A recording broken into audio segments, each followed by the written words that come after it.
This is Makkah, stone alleys, a square house, a city that never bows. Do you hear that? Thunder? Something's coming from the south.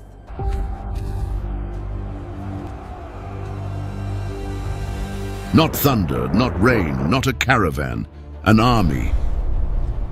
Whose banners are those? Abyssinia, and beasts we have never seen. This is the army that came for the house of Allah. This is the story of the army of the elephant.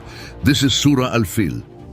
ألم تر كيف فعل ربك بأصحاب الفيل. This is the man who would move an army for envy and for profit, Abraha al-Ashram, governor in Yemen. He built a great church in Sana'a to pull trade and pilgrimage south, caravans with their taxes, pilgrims with their markets, so his city would become the center. But the road still ran to Makkah, and the prayers still faced the Kaaba. One night a report reached him. Al-Qulays had been defiled and mocked. It was the opening he had been waiting for. For months he had wanted a reason to act, not as a raider, but as a ruler whose anger could be dressed as law. An affront to faith wounded his pride. Pride pushed him to policy. He met with his own council, men who spoke of lowering tolls and buying the routes, but he chose a different path and resolved to stop people from going to the Kaaba. He set the plan in simple steps. The army would move at first light. Letters would ride ahead to the tribes with a plain bargain. If you stand aside, your markets stay open. If you block the road, you will be punished in public. He turned to his scribe. Write what I have said. Let the message ride before the dawn. Through the night, seals were pressed and riders sent.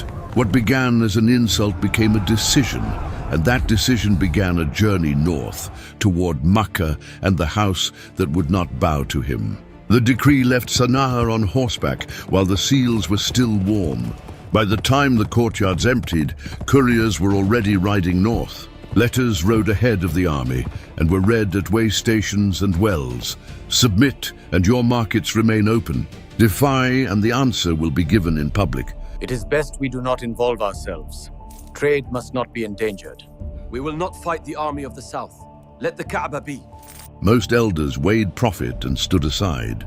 A few replied politely and pledged not to interfere. And some gathered to resist in the narrow mountain passes. At the first pass, the resisting leaders were seized and hanged in public, and the route fell quiet.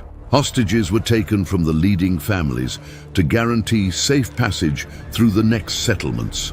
A local guide was forced to walk at the front, someone who knew the valleys, the fords, and the usable crossings. The march kept a steady pace. Merchants traveling both directions spread the news faster than the army could march. A southern governor had found his pretext. His letters offered bargains, and tribes were stepping aside. By the time the army reached the next marker, word of the march had already reached the towns ahead. The city they were moving toward would hear about the army before it saw it, and would have to decide how to respond. By the time the march reached its next stop, the story was already ahead of it. In those days, news traveled with caravans. Traders came up from the south and said the same few things in every courtyard. A great army is on the road from Yemen. Their flags are high. Some tribe chiefs tried to stop them in a pass and were punished. At the house in Makkah, Abdul-Muttalib, chief of Quraysh, keeper of the Kaaba, grandfather of the Prophet ﷺ, took charge and gave plain directions. Call the elders of every clan to the house. Move the women and children to the hills around the valley. Shut the market stalls. No blades near the house, this is holy ground. Elders were called, families moved, stalls closed. People from every tribe came to the Kaaba. Men, women, the old, the young. Some stood, some sat. Many raised their hands. Voices stayed low but steady, and the prayer passed from one circle to the next like a shared breath. People pray, Ya Allah, Lord of this house, protect your house. Makkah was informed and steady. It would not form ranks in the valley. It would hold to the rule of the holy place and wait for what the invader would do next. By midday, the army's men reached the grazing ground outside the valley and took the herds for their march. It was no longer a rumor. Among the animals they seized were the camels of Abdul-Muttalib, who had reached the house quickly. Herdsmen from the edge of the valley came running and told what they saw. They took many, your camels among them. Abdul-Muttalib kept the people calm. No blades near the house, keep to the hills. We will not fight on holy ground. Abdul-Muttalib walked out from the house, unarmed, toward the camp, and asked to speak about his camels. Speak. What do you want? My camels were taken with the herds outside the valley. I have come to ask for my camels. The court murmured, and Abraha was surprised when he heard that. You came to me for camels? Not for your Kaaba? I have come to pull it down, and you ask for camels? I am the owner of the camels. The Kaaba has a lord. He will protect his house. For a moment, the tent was quiet. Pride met a sentence that did not need soldiers. The ruler waved his hand. Return his camels. But know this, I will destroy the Kaaba. The camels were returned. Abdul-Muttalib turned back toward Makkah. He told the people to keep to the hills and keep the holy ground free of blades. He told them to ask Allah for protection and leave the house to its Lord. That night, the city was quiet. The army made ready for the morning. Night passed quietly in Makkah. People stayed on the hills and prayed. At first light, the army stood outside the valley with shields lifted and lines set. The road toward the Kaaba lay open. The signal to move was given. Ropes were pulled. The great elephant, Mahmud, rose, then folded its legs again and would not take a step toward the city. They checked the harness and the chains, spoke to the keeper, tried a second signal. Nothing. The front ranks waited for the first stride that never came, so they turned the animal away from the Kaaba to test it. Faced east, it stood and walked a few paces. Turned west, it moved again. Turned back south, it walked without trouble. But when they faced it toward the Kaaba, it sank down and would not rise. Orders were spoken to urge it forward.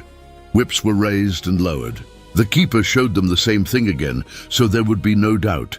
Any direction but the Kaaba, it walked. Toward the Kaaba, it refused. Time stretched. Captains shifted plans. Men passed water along the line.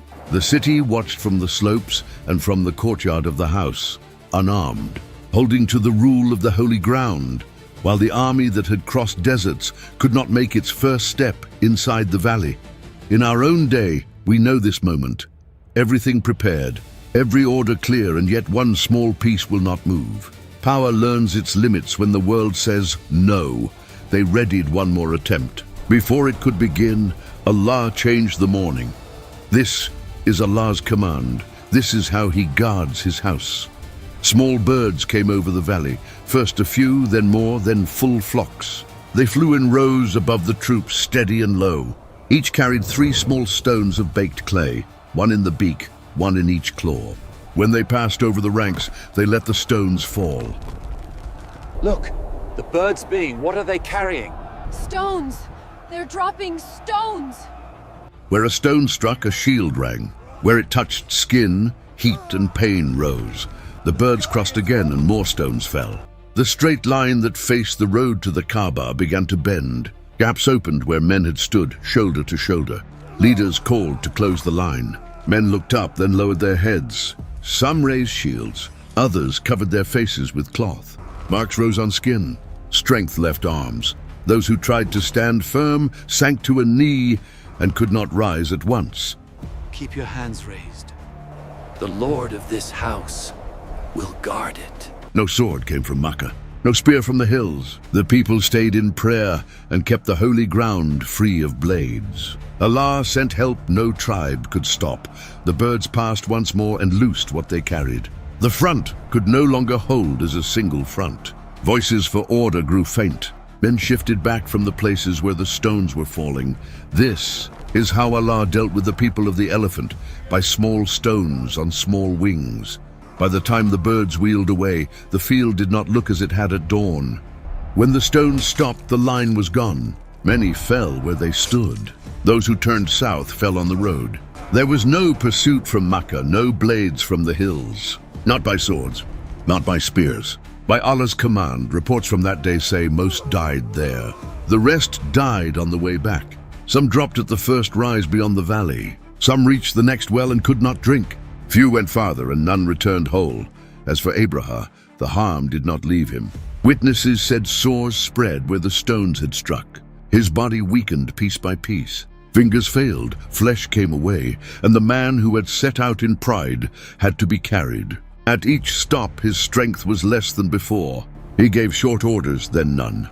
Near Sana'a, his chest gave way and he died in a bad state, far from the house he had sworn to pull down. No sword was drawn in Makkah. The people thanked Allah and kept the holy ground free of fighting.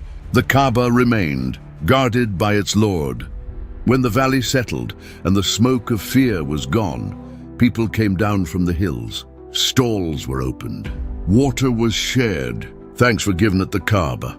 The story of the army began to fade into whispers, and another story began in the same streets. In that same year, the year of the elephant, a child was born in Makkah. In that same year, the year of the elephant, a child was born in Makkah, a child from the line of Ibrahim through Ismail, a child of Banu Hashim, a child whose father had passed before he saw the light, and whose mother, Amina bint Wahb, held him close.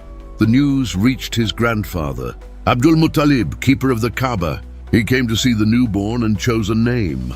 They asked, "What will you call him?" He answered once, and then again, so all would hear, "Muhammad, Muhammad," so that he would be praised among people on earth. The city remembered that year for two things. The house was protected, and a child named Muhammad was born. He remained with his mother, under the care and love of his grandfather. Life in Makkah returned to its markets and wells, and people kept the memory of that year by the name they gave it, Al-Fil, the year of the elephant.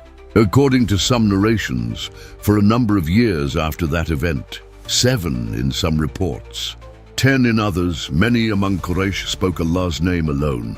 But years later in Makkah, when people argued about the Quran, Allah sent a short chapter that pointed them back to what they already knew, the year of the elephant.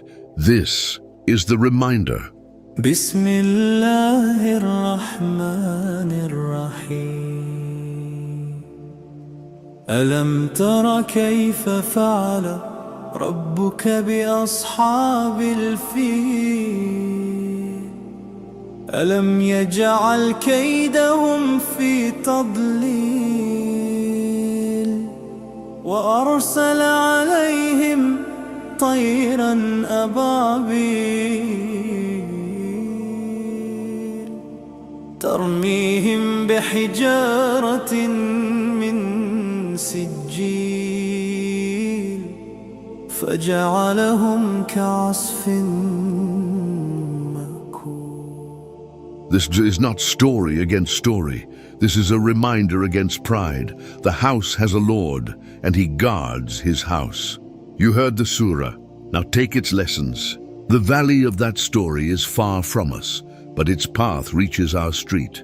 What does Surah Al-Fil ask of us now? This is the first truth it presses on the heart. The Kaaba is not ordinary. Allah honored this house. Whoever keeps its respect is raised. Whoever crosses its line is lowered. And the way we treat what Allah made sacred shows what we think of Allah. Guard the Kaaba's honor when you visit. Guard the other sanctities He drew around you every day. Prayer time, people's rights, honest trade, family trusts. This is a sign before a mission. In the same year, Allah protected the Kaaba. A child was born in Makkah, Muhammad sallallahu alayhi wasallam. Mercy before the message, protection before the call. Remembering that keeps us grateful, not proud.